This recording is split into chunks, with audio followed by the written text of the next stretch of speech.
Hello viewers, welcome to Nok TV.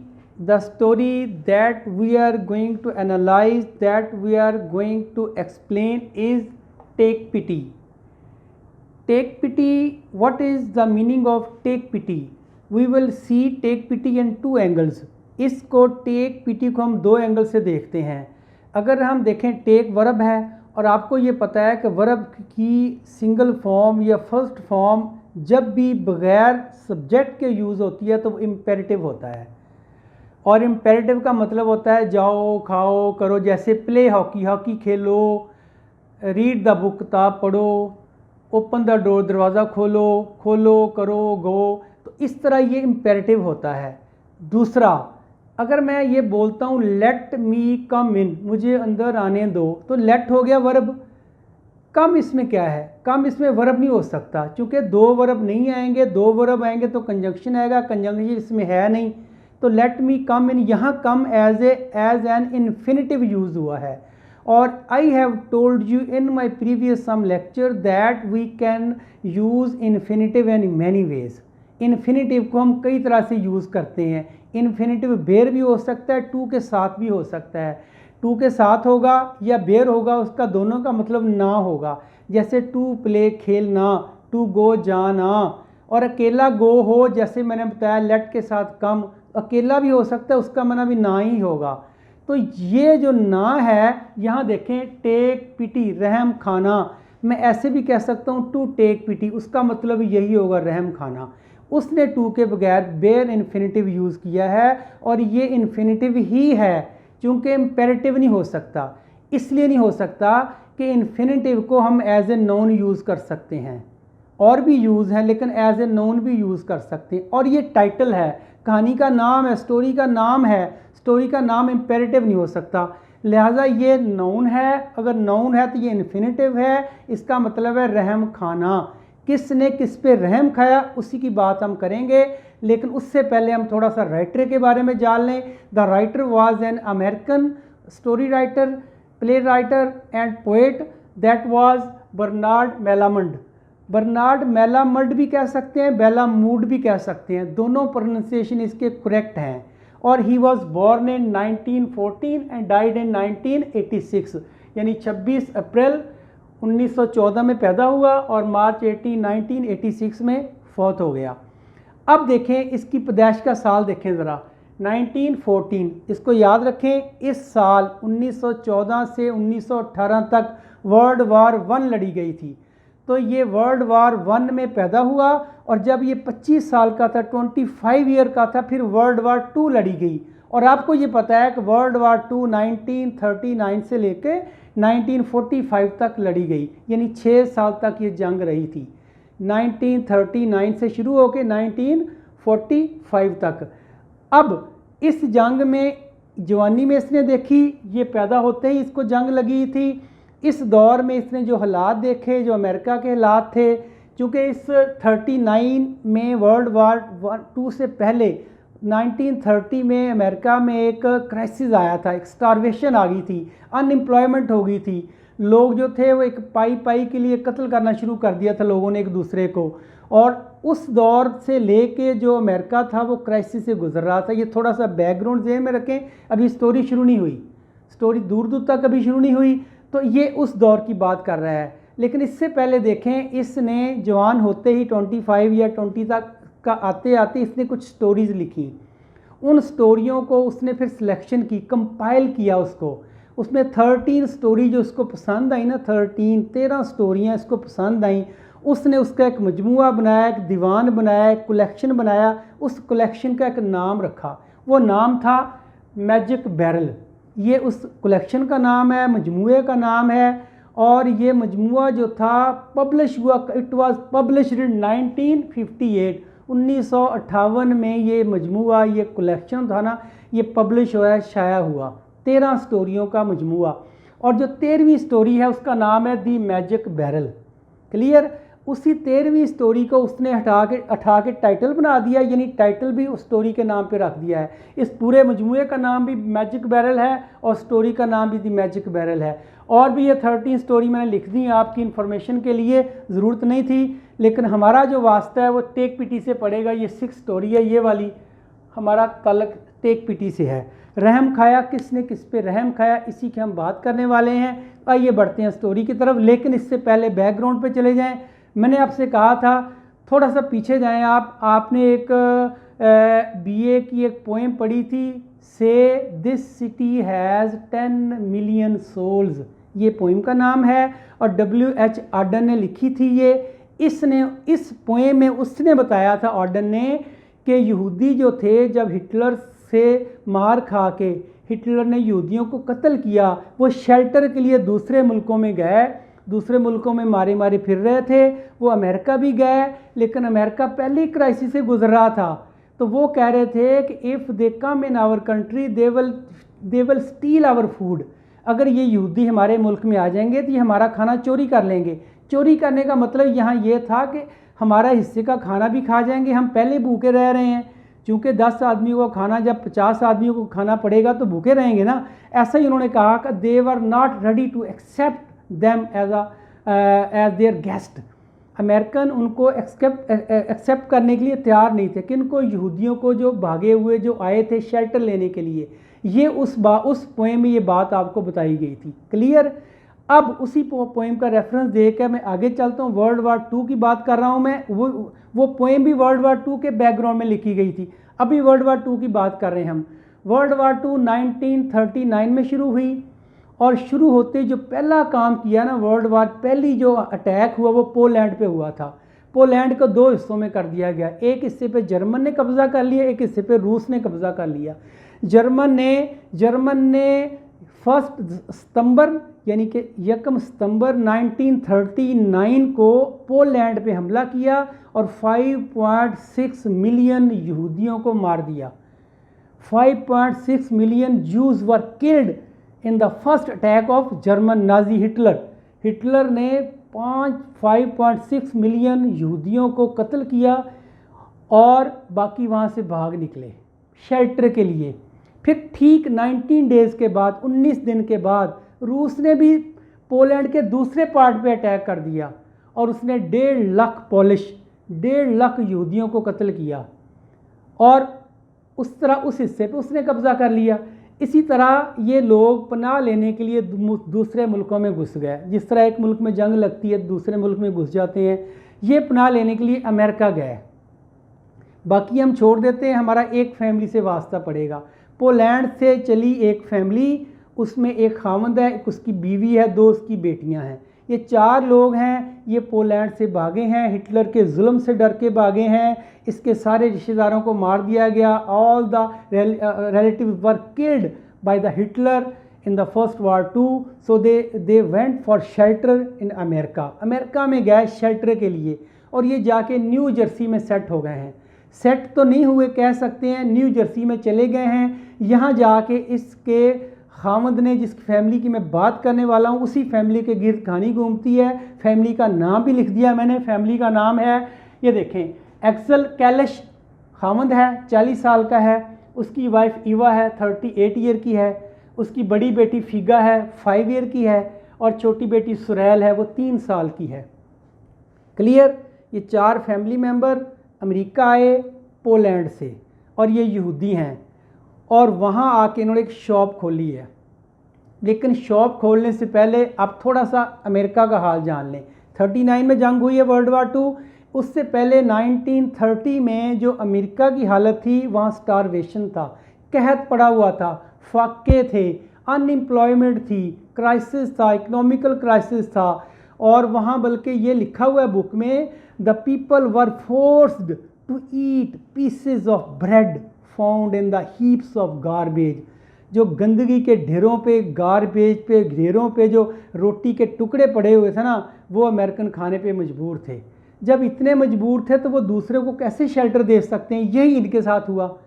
तो अब जब हालात थे इवन के एक पेनी के लिए, एक कॉइन के लिए वो कत्ल कर देते थे, क्योंकि अनएम्प्लॉयमेंट थी, बेरोज़गारी थी, भूखे मर रहे थे। उसी दौर में, वो दौर भी चल रहा था, 30 से बाद की बात कर रहा हूँ, आगे 39 में फिर जंग लग गई वर्ल्ड वार 2। तो इसी दौर में ये फैमिली 39 में गई है अब वहाँ जाके हालात देखे हैं, काम शाम तो कोई है नहीं, इसने जाके just like blind horse, just like जिसे कहते हैं ना कोल्लू के बैल की तरह इसने काम किया। किसने? कैलश ने कोल्लू के बैल की तरह काम किया, 3,000 रुपये जोड़े और इसने इंश्योरेंस भी करा ली अपनी। और आपको और एक छोटी सी इन्होंने दुकान बना ली है, ग्रोसरी स्टोर बना लिया है। और ग्रोसरी स्टोर के पीछे छोटा सा कमरा है, वहाँ इन्होंने रिहाइश रखी है, बीवी 2 बच्चे और ये खुद पीछे रहते हैं। आगे वो स्टोर बनाया हुआ है, वहीं सेल करते हैं, वहीं सो जाते हैं। और आपको ये पता है जब शॉप बनती है ना, उस शॉप पे एजेंट्स आ जाते हैं या मार्केटिंग वाले लोग आ जाते हैं। कोई कहता है साबुन हमारा रख लो, सोप, कोई कहता है दालें हमारी रख लो, कोई कहता है ये जो दालें और सोप्स और घी और दूसरी जो ग्रोसरी वो हमारी रख लें, हम आपको क्रेडिट पे देने के लिए तैयार हैं। तो वहाँ एक आदमी आता है रोज़न, ये अगला करैक्टर है, मैंने आपको बता दिया है। ये कॉफ़ी सेलमैन है, कॉफ़ी बेचता है। ये उनसे कहता है मेरी कॉफ़ी ख़रीदें, मैं बेचता हूँ, आपको क्रेडिट पे दे दूँगा। ये उससे कॉफ़ी लेते हैं, यहाँ से इसकी सलाम दुआ शुरू होती है। और ये रोज़न अमेरिकन है, क्योंकि ये 4 बंदे बाहर से आए हैं, वो यहूदी हैं, ये यहाँ का लोकल है और ये इसका नाम है रोज़न और ये क्रिश्चियन है और वो यहूदी हैं। न्यू जर्सी में आके इसने दुकान खोली। New Jersey is the state of America की स्टेट है न्यू जर्सी। वहाँ आके एक छोटी सी शॉप खोली है, लेकिन वो जो शॉप है ना वो डेड नेबरहुड है उसका। डेड नेबरहुड का मतलब है जहाँ पे गाहक कम आते हों, देयर आर नो कस्टमर्स, जहाँ कस्टमर ज़्यादा ना हो। उसकी वजह है कि उसके इर्द गिर्द सुपर स्टोर हैं, लोग ज़्यादा सौदा ख़रीदने के लिए सुपर स्टोर पे जाते हैं। और इसके पास कोई जो है, जब सुपर स्टोर नहीं खुला या कोई मॉर्निंग है, इवनिंग है, या कोई नाश्ता लेने, ब्रेकफास्ट लेने के लिए चीज़ें, ऐसी चीज़ें, छोटी छोटी चीज़ें लेने के लिए इसके पास आते हैं। लेकिन इसके पास छोटी पैकिंग नहीं है। अगर किसी ने दूध लेना है क्वार्टर में तो इसके पास वो पैकिंग नहीं है, छोटी पैकिंग नहीं है। किसी ने अगर ब्रेकफास्ट के लिए सार्डन लेनी है, मछली जो ब्रेकफास्ट में यूज़ होती है सार्डन, या चीज़ लेना है, वो इसके पास नहीं होता। अगर होता है तो बड़ी पैकिंग में होता है। तो ये इसका काम जो था ना ये ठप हो गया। अब इसका दोस्त रोज़न इसको मशवरा देता है। रोज़न कहता है भाई तुम दुकान छोड़ो, तुम थोड़ा सा पेंटिंग का काम कर लो, पेंटिंग का काम चल जाएगा, थोड़े पैसे जोड़ लोगे, फिर आप अच्छी दुकान बनाना। तो वो वादा करता है ठीक है मैं ये काम छोड़ के पेंटिंग का काम करता हूँ। लेकिन यहाँ तक नौबत ही नहीं पहुँचती, पहले फौत हो जाता है। यानी कहानी अभी तक कहानी शुरू नहीं हुई, बात याद रखें, मैं बैकग्राउंड बता रहा हूँ आपको। वहाँ आके वो फौत हो गया है। अब कौन बचा है? उसकी वाइफ और 2 बच्चे। और ये तीसरा जो है ये उनका यूँ कह लें कि एक डीलर कह लें, एजेंट कह लें, जो उनको सामान देने आता है, कॉफ़ी का सामान देने आता है। और ये है, अब ये जो है ये उनकी मदद करना चाहता है। रोज़न कहता है ये इसकी बीवी बच गई है, उसका कोई सहारा नहीं है, 2 बच्चे छोटे छोटे हैं, मैं किस तरह हेल्प कर सकता हूँ। ये हर वक्त यही सोचता रहता है। तो इसी के गिर्द अब यहाँ से स्टोरी शुरू हो गई है कि जब इसकी पहली अट्रैक्शन, पहली इसकी मीटिंग, पहली बात इसकी बीवी के साथ होती है, वहाँ से बात शुरू होती है इनकी। वो कहानी बाद में देखते हैं, चूँकि ये फ्लैशबैक में कहानी है सारी, तो ये कैसे, ये थोड़ा सा मैं फिर पीछे जाता हूँ मैं थोड़ा सा। तो अब ये वहाँ उससे लड़की से कहता है, उस ईवा से कहता है जो कि 8 ईयर की है, यंग है, उसे कहता है देखें आपके खामद ने यहाँ बहुत से लोगों के पैसे देने हैं। आपके खामद जो है वो जो है ना, he has taken a loan so much, उसने मेरी कंपनी से भी लोन लिया है। इसकी कंपनी से लोन लिया था, उसने दुकान बनाने के लिए ना इससे कहा था रोज़न से कि रोज़न मुझे अपनी कंपनी से लोन ले दो। तो कंपनी वाले क्या करते हैं, किसी को सर्वे करने के लिए भेजते हैं कि दुकान का सर्वे करो जाके कि क्या वो हमें रिपे भी कर सकता है कि नहीं कर सकता। वो सर्वे करने के लिए इसी को भेजते थे रोज़न को, और ये ओके की रिपोर्ट दे देता था, ठीक है जी दुकान बहुत अच्छी जगह पे है, ये रिपे कर सकते हैं, इजीली रिपे कर सकते हैं। तो इसी तरह बैंक भी लोन देता हो, तो इस तरह की कंडीशन होती है। तो ये उसने इसी यानी कि यूँ कह लें कि with the favour of Rosen he was succeeded to take loan from a company से लोन भी लिया था, इंश्योरेंस के पैसे भी थे, 3,000 उसने जोड़े भी हुए थे, लेकिन इन सारे छोड़ के वो फौत हो जाता है। क्लियर? फौत होने तक की सारी बैकग्राउंड थी। अब वो ये लड़की से कहता है तुम छोड़ के भाग जाओ, जितने लोगों से पैसे लिए हुए तेरी जान नहीं छोड़ेंगे, और तुम चले जाओ यहाँ से तो लोग खुद ही हट जाएंगे पीछे। उसने कहा मैं नहीं छोड़ के जा सकती, I will face the music, I will face the circumstances, मैं हालात को फेस करूँगी। वो कहता है ओके। फिर उसने दूसरा मशवरा देता है, कहता है अच्छा फिर ऐसे करो, आप ना जो मैं उसने ना वो दुकान को दोबारा सेट करना चाहती है। असल में सेट करने के लिए 3,000 भी उसके पास हैं, इंश्योरेंस की रकम भी उसने ले ली है, उसने कैश पे सारा माल उठाया है, दोबारा ला के शेल्फें भर के दुकान शुरू कर ली है। अब दोबारा शेल्फें भर गई हैं, दुकान शुरू हो गई है। लेकिन वो मैंने बताया ना कि जिसे कहते हैं पिशर ग्रोसरी है। पिशर ग्रोसरी कहते हैं ऐसे स्टोर को जहाँ there is dead neighbouring hood, जहाँ पे इर्द गिर्द जो ना कस्टमर कम हों या ना होने के बराबर हों, उसे कहते हैं पिशर ग्रोसरी, बहुत कम चलने वाली शॉप कह लें आप। तो उस की शॉप नहीं चलती, वो थोड़ी बहुत ही चलती भी है तो वो अपने खाने पे बराबर हो जाती है। आफ्टर 3 months टोटल शेल्व्स वर एम्प्टी, शेल्व सारी खाली हो गई, दुकान खाली हो गई, दुकान में कुछ नहीं है, बच्चे भूखों फाकों पे आ गए हैं। उसको बहुत तरस आता है रोज़न को। रोज़न एक दिन देखता है बच्चे भूखे हैं तो रोज़न उनके लिए जाता है, उनके लिए कुछ खाने के लिए लेके आता है। वो नाइस पीस ऑफ सिलोन लेके आता है, सिलोन पुट का गोश्त होता है, उसके बने हुए कतले वगैरह, केक वगैरह लेके आता है और कुछ और लेके आता है। बच्चों पे तरस आता है उसको, चूँकि वो चाहता है कि मैं इनकी हेल्प करूं, और वो बच्चों को देता है। तो बच्चों को माँ ने मना किया होता है that you will not receive any kind of charity, any type of charity from any one, आप किसी से नहीं लेंगे वो। तो बच्चे कहते हैं कि मामा कहती है आज फास्ट है, आज रोज़ा है, हम नहीं खाएंगे। तो उसका रोना निकल जाता है कि ये देखो बच्चों की हालत देखकर। यहाँ से बताया गया है कि he was very sympathetic person, कि वो बहुत ही हमदर्द आदमी था। बच्चे किसी के यहाँ रोना इसका निकल रहा है, इसका मतलब कि he loves really with the children, with the girls, with the kids. तो अब वो उसको फिर सोचता है मैं इसकी कैसे हेल्प कर सकता हूँ। खाली हो गया उसका, दुकान तो खाली हो गई है। अब वो एक और तरीके से हेल्प करता है। वो कहता है अच्छा मैं आपकी शॉप जो है इसको दोबारा भर देता हूँ, मेरे पास इतना है माल कि मैं आपकी शॉप भर देता हूँ। वो कहती मैं आपका जो एहसान नहीं ले सकती, I will do my self what ever I like, जो मैं चाहूँगी मैं करूँगी, तुम जो है ना मेहरबानी करो मुझे जना मुझे मशवरे न दो। फिर वो एक और मशवरा देता है, कह रहा अच्छा यूँ करो चलो शादी कर लो, जिससे मर्जी कर लो, जो आपको पसंद है कर लो। उसने कहा शादी कर लूँगी, मेरे बच्चे किधर जाएंगे? उसने कहा तेरे बच्चे जो हैं, कहता है मुझसे कौन करेगा शादी बच्चों वाली से। उसने कहा जो भी करेगा ना मैं तेरे बच्चे संभाल लूँगा, मेरे पास घर है, डबल घर है, मैं वहाँ मेड भी मेरे पास है, मैं घर दे दूँगा, तुम नौकरी कर लो, नौकरी पे चली जाया करो, जॉब कर लिया करो, तेरे बच्चों की कोई फ़िक्र नहीं है, मैं उसका लुक आफ्टर करने वाला हूँ। ये भी रिजेक्ट कर देती, कहती मैंने ये भी नहीं करना। फिर वो बच्चों के लिए खाना देता, मैंने आपको बताया, वो भी रिजेक्ट कर देती है। फिर एक और तरीका उसने ढूंढा है, उसने कहा अच्छा मेरे से शादी कर लो, क्योंकि he was also bachelor, only 1 kidney, with only 1 kidney, इसकी एक किडनी भी नहीं है, बीमार बंदा है, इतनी अच्छी पर्सनैलिटी भी नहीं है, और जो है वो बैचलर भी है। और दूसरा बात यह है कि ही वर्ल्डली वाइज पर्सन है। वर्ल्डली वाइज पर्सन कहते हैं जो बंदा जहाँ दीदा हो, दुनिया का एक्सपर्ट हो, वो है, इसने दुनिया देखी है, एक्सपीरियंस पर्सन है, जानता है हालात को कि यहाँ एक सिंगल वुमेन का विद 2 किड्स कैसे पॉसिबल है ज़िंदगी गुजारना। वो परेशान है कि बेचारी क्या करेगी। ये सारा कुछ देख के वो हमदर्द है, सिंपैथेटिक है, he wants to help her, but she did not ready to accept her help. उसकी हेल्प को तैयार नहीं वो रिसीव करने के लिए। फिर एक और तरीका ढूंढता है वो, उसने कहा मेरे से शादी भी नहीं कर रही, हालांकि वो उससे प्यार करता है, ये खुद वो नहीं, ये करता है।